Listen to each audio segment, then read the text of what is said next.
pot underneath it in case they dropped it. They said, we don't want to have to pick it up out of the rug.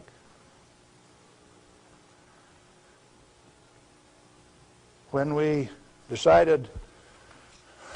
was decided for us not to operate this plant, plutonium was guaranteed on buyback by the federal government at $43 a gram. That's quite a price drop, don't you think?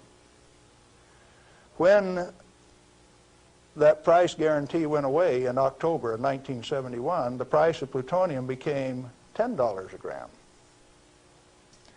It steadily went down to where its present worth on the market is a minus $2 a gram per year.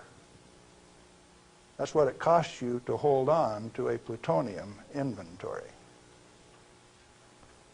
on a material that has been declared worthless by the utility owners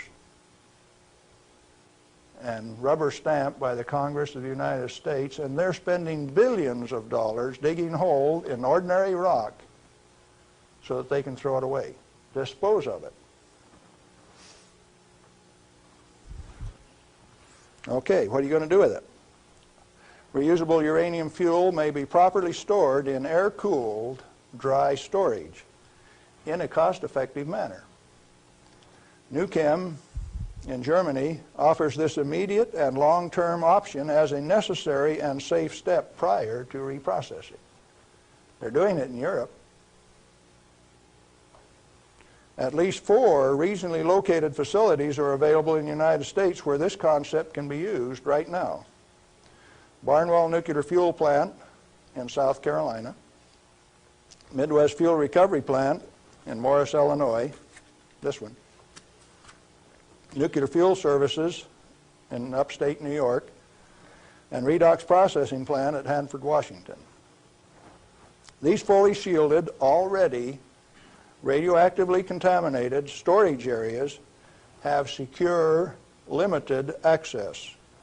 All have been operated under processing conditions of 10 CFR 50, and the MFRP has a 10 CFR 70 storage license, the only licensed storage facility away from a reactor in the United States. It singly, all by itself, is capable of storing all of the reusable uranium fuel that needs to be moved away from power reactors for the remainder of this century. We had that storage designed in 1975. Had the approval of the design. Why then are you spending money over here in New Mexico on the waste isolation project? Why are you spending money at Hanford at the basalt waste isolation project? Why are you spending money at Beatty, Nevada for storage when I can already store it in this building that's already built? I just named you 3 others that can do the job all by themselves too. And I know where there's 14 more buildings that can do it. What are we going to do? Redox and other excess facilities at Hanford are capable of dry storing all commercial REF until plutonium recycle, at least through 5% enrichment, is reestablished, or until the 22nd century, whichever comes first. RUF can be cost-effectively stored in existing facilities.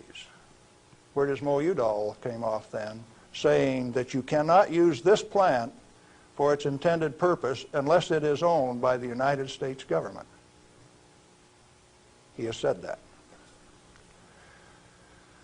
The waste isolation projects are politically mandated wasting of national energy and construction resources. Plutonium proliferation by diversion of stored reusable uranium fuel is of minor importance compared to global availability of fully enriched uranium by laser isotopic separation. Let me explain that last thing that I said. Jimmy Carter said you can't ship plutonium to India, but in the same paragraph said you may ship them fully enriched uranium. Oh, Jimmy Carter, that peanut brain, What did he just say?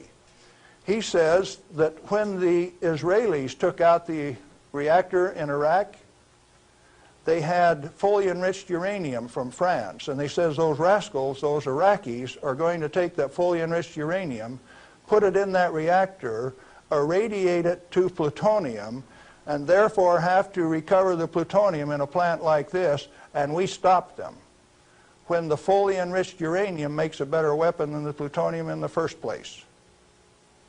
Now, when the President of the United States says things like that, and when the press gives it credibility, I get insulted. And right after I get insulted, I get angry. And I've been angry for quite a while now. And finally, one day, I said, my own personal security is not important. I think I'll go tell this tale. All I want is to tell my story. The commodity that I communicate is called truth. And so then I ask you a question, a very brief, pointed question. Who owns the plutonium, and how much is it worth? And then I'm going to attach on plutonium, and how much is it worth? And then I'm going to attach on to that a question I want you to think about till we talk again. If you haven't been burned by this particular source of radiation, what is your problem? You obviously have one. Otherwise, you would join with me in telling the truth about this particular commodity. And so yes, I'm recruiting helpers. What happened to the guys who taught me the business? Thousands of them. The hands-on business. Where are they? They're still there. Why don't they talk? Who are the they that say this is the way the business is going to be run, whether it makes sense or not?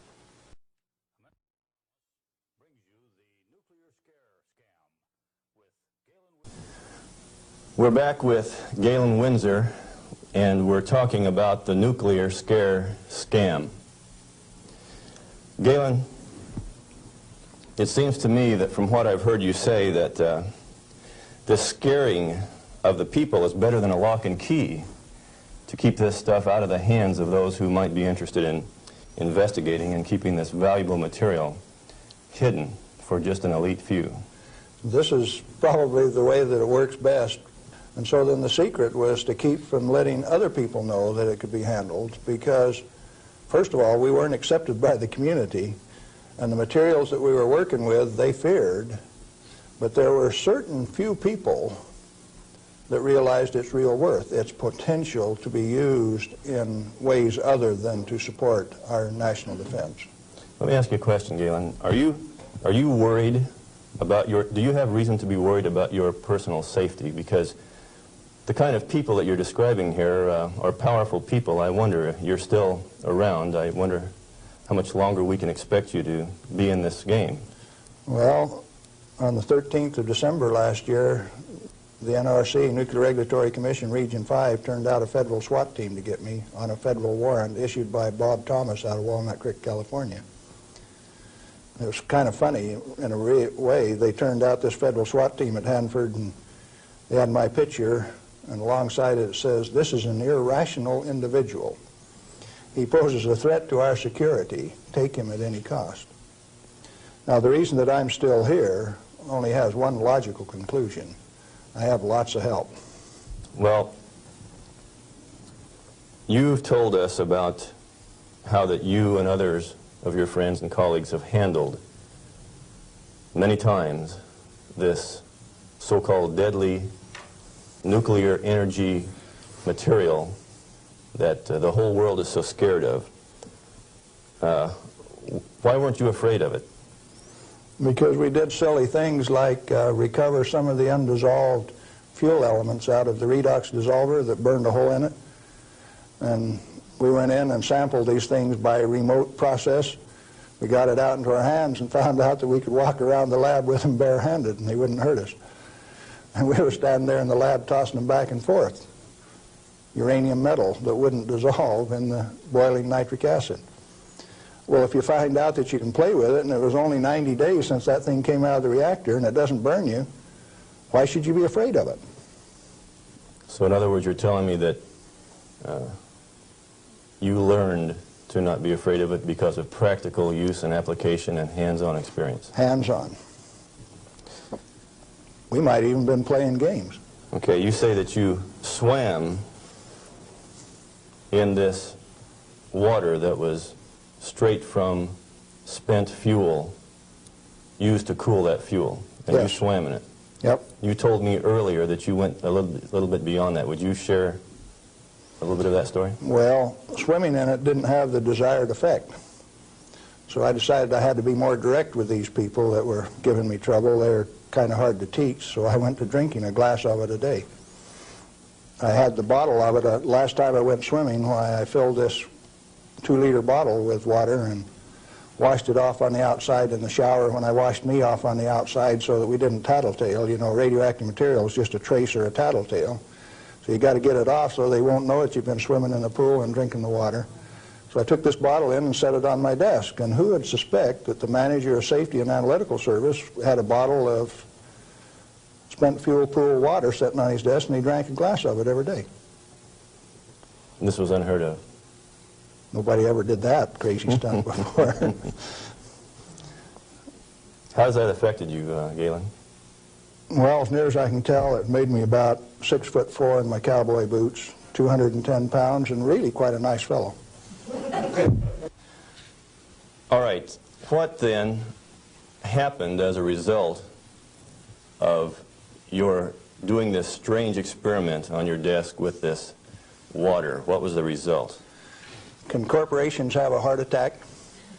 I think General Electric had one, because after they ran me through a whole body gamma scan in December of 1974, by the time I got out, because I had a plutonium lung burden and it took 45 minutes to an hour to count that, everybody on site knew that the manager of safety had been swimming and drinking in the swimming pool, the spent fuel storage pool. Had cesium-137 at a ferociously high level. It even exceeded the NRC's limit. And I'd been drinking it. They knew the fat was in the fire. Now, where do we go from here? Well, first of all, I got a poison pen letter from the people in San Jose. And he says, "Thou shalt not do those things. They'll find out that the inventory can be stolen." Well, that didn't sit very well with this cowboy, because nobody tells me what to do, particularly when what I do is right and hasn't harmed me. Who are they to tell me what I want to do? It just didn't sit very well. I was going to do something about that. What was your motive in this? Correct information. As an expert in the measuring system, why, it was very obvious that I knew the parameters of inventory